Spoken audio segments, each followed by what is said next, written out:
Ever feel like you're carrying around a whole bunch of baggage? We're talking emotional baggage, right? Not the kind you check at the airport. Exactly. And today's deep dive is all about lightening that load. We're tackling forgiveness. It's a big one, forgiveness. People think it's just about letting someone off the hook, but it goes way deeper than that. Right.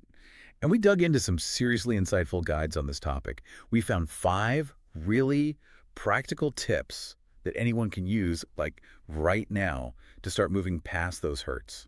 And these aren't just those feel-good sayings you hear all the time.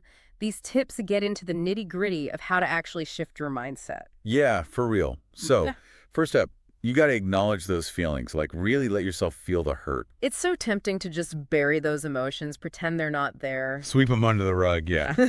But one source described it like this. Unexpressed emotions are like toxins. They build up and fester. Okay, that's a vivid image. Nobody wants emotional toxin. Exactly. And acknowledging those feelings is the antidote. One source even suggested a technique called, what was it?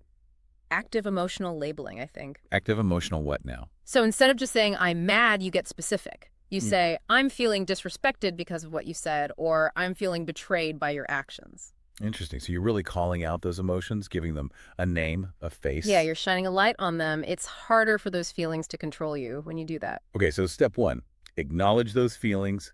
Don't bottle them up. What's next? Time to tackle that resentment. This one is tough. Oh, I know it. Letting go of a grudge can feel almost impossible sometimes. It's like, logically that holding on is only hurting you. One guide even said, holding on to resentment is like drinking poison and expecting the other person to die. Whoa, okay.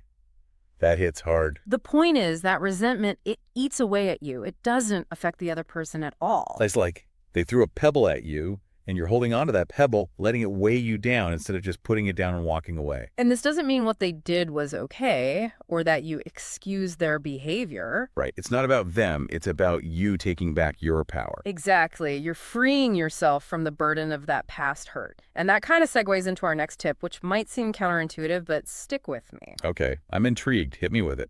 Empathy. Actually trying to see things from the other person's perspective. Whoa, okay. I see where you're going with this, but honestly, this is where I struggle. Like, how am I supposed to empathize with someone who hurt me?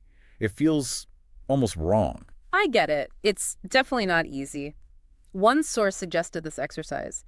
Try to imagine the situation from their point of view. Even try to picture their past experiences. Not to make excuses for them, but just to try and understand where they might be coming from. So, like, what if their parents were terrible to them, or they've been through a lot of trauma?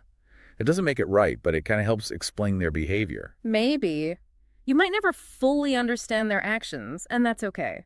The point is to try to shift your perspective just a little. To see them as a flawed human being, just like everyone else. Exactly. It's not about condoning their actions, but maybe comprehending them a bit.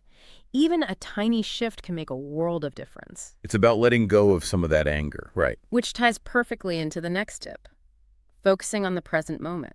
Because we can't change the past, but we can control how we react to it. Right.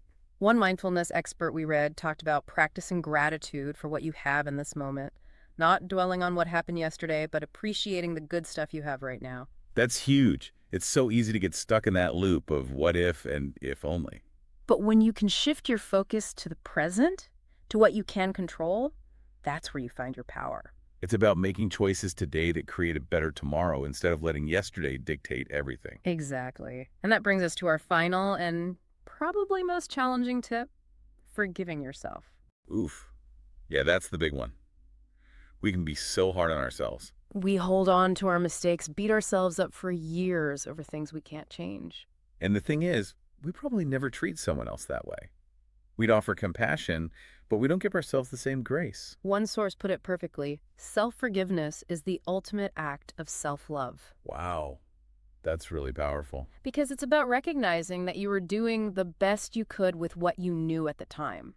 Everyone makes mistakes. It's part of being human. So it's about learning from those mistakes, growing, and offering yourself the same kindness you'd offer a friend. Exactly. You deserve compassion, just as you are. So there you have it. 5 powerful tips for lightening your emotional load. And like you said, they're deceptively simple on the surface, but there's a lot to unpack. And remember, forgiveness isn't a one-time thing. It's a journey. You can always come back to these tips. Use them whenever you need to. It's an ongoing practice. And as we wrap up today's deep dive, I'm curious, how might you use even just one of these tips to approach a challenging situation in your own life? Something to think about as we sign off.